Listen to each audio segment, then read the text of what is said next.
রাধে কৃষ্ণ বন্ধুরা, কেমন আছেন আপনারা? আশা করি সবাই ভালো আছেন। আজকে আবার একটা নতুন ভিডিও নিয়ে হাজির হয়ে গেছি। ভিডিওটি শেষ অবধি দেখার অনুরোধ রইল। আজকের গল্প রবীন্দ্রনাথ ঠাকুরের হালদার গোষ্ঠী। আজকে গল্পের ষষ্ঠ পর্ব। এবার ফিরিয়া আসিয়া তাহার সমস্ত প্রাণে যত্ন দিয়া শিশুটিকে মানুষ করিতে সে কৃতসংকল্প হইল। কিন্তু এই শিশু সম্বন্ধে কিরণ তাহার প্রতি বিশ্বাস হারাইয়াছে। ইহার প্রতি তাহার স্বামীর বিরাগ সে প্রথম হইতে লক্ষ্য করিয়াছে। স্বামীর সম্বন্ধে কিরণের মনে কেমন ধারণা হইয়া গেছে যে অপর সাধারণের পক্ষে যাহা স্বাভাবিক, তাহার স্বামীর পক্ষে ঠিক তাহা উল্টা। তাহাদের বংশের এই তো একমাত্র কুলপ্রদীপ। ইহার মূল্য যে কি তাহা আর সকলেই বোঝে। নিশ্চয়ই সেই জন্যেই তাহার স্বামী তাহা বোঝে না। কিরণের মনে সর্বদাই ভয়, পাছে বনোয়ারির বিদ্বেষ দৃষ্টি ছেলেটির অমঙ্গল ঘটায়। তাহার দেবর বাঁচিয়া নাই। কিরণের সন্তান সম্ভাবনা আছে বলিয়া কেহই আশা করে না। অতএব এই শিশুটিকে কোনো মতে সকল প্রকার অকল্যাণ হইতে বাঁচাইয়া রাখিতে পারিলে তবে রক্ষা। এই রূপে বংশীর ছেলেটিকে যত্ন করিবার পথ বনোয়ারির পক্ষে বেশ স্বাভাবিক হইল না। বাড়ির সকলের আদরে ক্রমে ছেলেটি বড় হইয়া উঠিতে লাগিল। তাহার নাম হইল হরিদাস। এত বেশি আদরের আওতায় সে যেন কেমন ক্ষীণ এবং ক্ষণভঙ্গুর আকার ধারণ করিল। তাগা তাবিজ মাদুলিতে তাহার সর্বাঙ্গ আচ্ছন্ন। রক্ষকের দল সর্বদাই তাহাকে ঘিরিয়া। ইহার ফাঁকে ফাঁকে মাঝে মাঝে বনোয়ারির সঙ্গে তাহার দেখা হয়। জ্যাঠামশাইয়ের ঘোড়ায় চড়িবার চাবুক লইয়া আস্ফালন করিতে সে বড় ভালোবাসে। দেখা হইলেই বলে চাবুক। বনোয়ারি ঘর হইতে চাবুক বাহির করিয়া আনিয়া বাতাসে সাঁই সাঁই শব্দ করিতে থাকে। তাহার ভারী আনন্দ হয়। বনোয়ারি একদিন তাহাকে আপন ঘোড়ার উপর বসাইয়া দেয়। তাহাতে বাড়ি শুদ্ধ লোক একেবারে হা হা করিয়া ছুটিয়া আসে। বনোয়ারি কখনো কখনো আপনার বন্দুক লইয়া তাহার সঙ্গে খেলা করে। দেখিতে পাইলে কিরণ ছুটিয়া আসিয়া বালককে সরাইয়া লইয়া যায়। কিন্তু এই সকল নিষিদ্ধ আমোদেই হরিদাসের সকলের চেয়ে অনুরাগ। এই জন্য সকল প্রকার বিঘ্ন সত্ত্বেও জ্যাঠামশাইয়ের সঙ্গে তাহার খুব ভাব হইল। বহুকাল অব্যাহতির পর এক সময় হঠাৎ এই পরিবারে মৃত্যুর আনাগোনা ঘটিল। প্রথমে মনোহরের স্ত্রীর মৃত্যু হইল। তাহার পরে নীলকণ্ঠ যখন কর্তার জন্য বিবাহের পরামর্শ ও পাত্রীর সন্ধান করিতেছে, এমন সময় বিবাহের লগ্নের পূর্বেই মনোহরের মৃত্যু হইল। তখন হরিদাসের বয়স 8। মৃত্যুর পূর্বে মনোহর বিশেষ করিয়া তাহার ক্ষুদ্র এই বংশধরকে কিরণ এবং নীলকণ্ঠের হাতে সমর্পণ করিয়া গেলেন। বনোয়ারিকে কোনো কথাই বলিলেন না। বাক্স হইতে উইল যখন বাহির হইল, তখন দেখা গেল মনোহর তাহার সমস্ত সম্পত্তি হরিদাসকে দিয়া গিয়াছেন। বনোয়ারি যাবজ্জীবন 200 টাকা করিয়া মাসোহারা পাইবেন। নীলকণ্ঠ উইলের এক্সিকিউটর। তাহার উপরে ভার রহিল সে যতদিন বাঁচে হালদার পরিবারের বিষয় এবং সংসারের ব্যবস্থা সেই করিবে। বনোয়ারি বুঝিলেন এই পরিবারে কেহ তাহাকে ছেলে দিয়াও ভরসা পায় না, বিষয় দিয়াও না। তিনি কিছুই পারেন না, সমস্তই নষ্ট করিয়া দেন। এই সম্বন্ধে এ বাড়িতে কাহারও দুই মত নাই। অতএব তিনি বরাদ্দ মতো আহার করিয়া কোণের ঘরে নিদ্রা দিবেন, তাহার পক্ষে এইরূপ বিধান। তিনি কিরণকে বলিলেন, আমি নীলকণ্ঠের পেনশন খাইয়া বাঁচিব না। এ বাড়ি ছাড়িয়া চলো আমার সঙ্গে কলিকাতায়। ওমা, সে কি কথা! এ তো তোমারই বাপের বিষয়, আর হরিদাস তো তোমারই আপনার ছেলের তুল্য। ওকে বিষয় লিখিয়া দেওয়া হইয়াছে বলিয়া তুমি রাগ করো কেন? হায় হায়, তাহার স্বামীর হৃদয় কি কঠিন! এই কচি ছেলের উপরে ঈর্ষা করিতে তাহার মন ওঠে। তাহার শ্বশুর যে উইলটি লিখিয়াছে, কিরণ মনে মনে তাহার সম্পূর্ণ সমর্থন করে।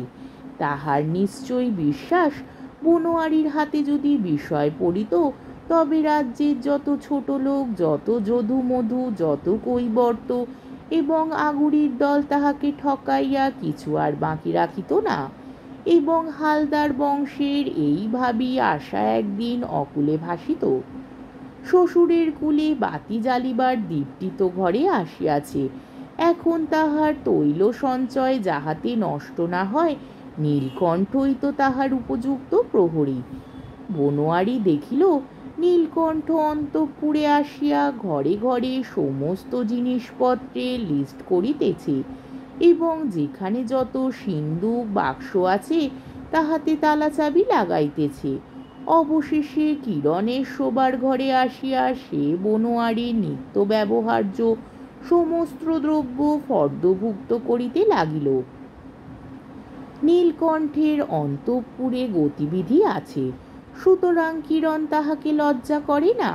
কিরণ শ্বশুরের শোকে ক্ষণে ক্ষণে অশ্রু মুছিবার অবকাশে বাষ্পরুদ্ধ কণ্ঠে বিশেষ করিয়া সমস্ত জিনিস বুঝাইয়া দিতে লাগিল। বনোয়ারি সিংহ গর্জনে গর্জিয়া উঠিয়া নীলকণ্ঠকে বলিল, তুমি এখনই আমার ঘর হইতে বাহির হইয়া যাও। নীলকণ্ঠ নম্র হইয়া কহিল, বড়বাবু, আমার তো কোনো দোষ নাই। কর্তার উইল অনুসারে আমাকে তো সমস্ত বুঝিয়া লইতে হইবে। আসবাবপত্র সমস্তই তো হরিদাসের। কিরণ মনে মনে কহিল, দেখো একবার, ব্যাপারখানা দেখো। হরিদাস কি আমাদের পর? নিজের ছেলের সামগ্রী ভোগ করিতে আবার লজ্জা কিসের? আর জিনিসপত্র মানুষের সঙ্গে যাইবে নাকি? আজ না হয় কাল ছেলেপুলেরাই তো ভোগ করিবে। এ বাড়ির মেঝে বনোয়ারির পায়ের তলায় কাঁটার মতো বিঁধিতে লাগিল। এ বাড়ির দেয়াল তাহার দুই চক্ষুকে যেন দগ্ধ করিল। তাহার বেদনা যে কিসের, তাহা বলিবার লোকও এই বৃহৎ পরিবারে কেহ নাই। এই মুহূর্তেই বাড়িঘর সমস্ত ফেলিয়া বাহির হইয়া যাইবার জন্য বনোয়ারির মন ব্যাকুল হইয়া উঠিল, কিন্তু তাহার রাগের জ্বালা যে থামিতে চায় না। সে চলিয়া যাইবে আর নীলকণ্ঠ আরামে আধিপত্য করিবে, এ কল্পনা সে সহ্য করিতে পারিল না। এখনই কোনো একটি গুরুতর অনিষ্ট করিতে না পারিলে তাহার মন শান্ত হইতে পারিতেছে না। সে বলিল, নীলকণ্ঠ কেমন বিষয় রক্ষা করিতে পারে আমি তাহা দেখিব।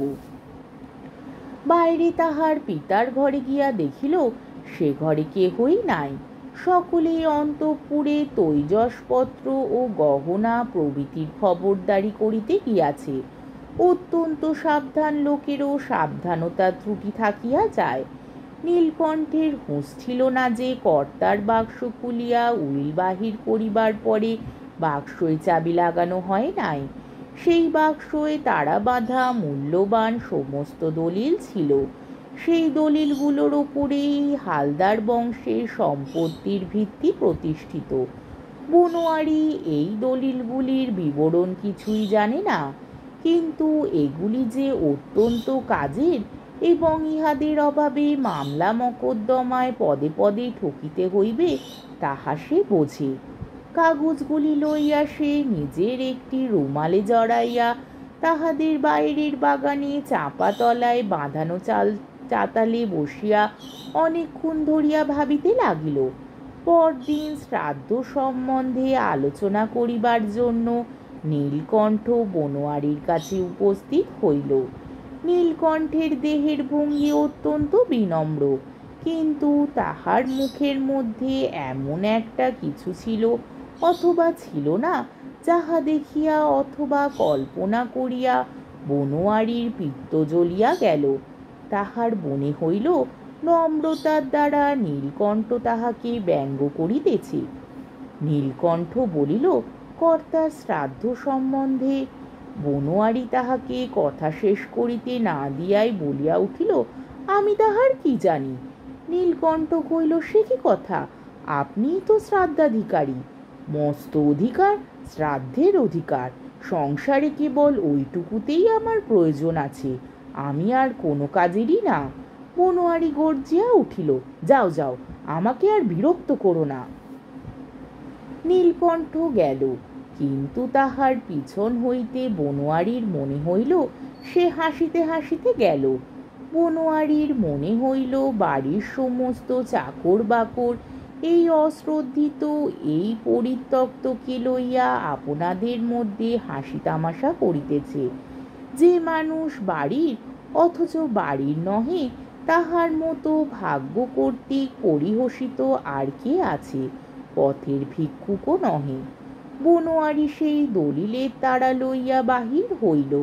হালদার পরিবারের প্রতিবেশী ও প্রতিযোগী জমিদার ছিল প্রতাপপুরের বাড়ুজ্যের জমিদারেরা।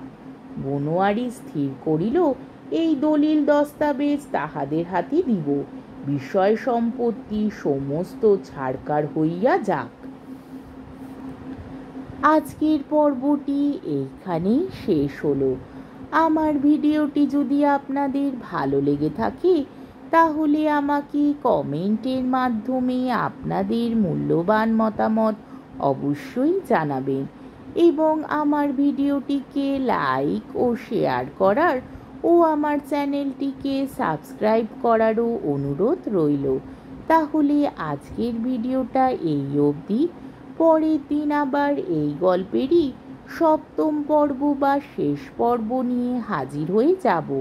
ততক্ষণ পর্যন্ত আপনারা সবাই ভালো থাকবেন, সুস্থ থাকবেন, সাবধানে থাকবেন এবং আমার ভিডিওটি দেখতে থাকবেন।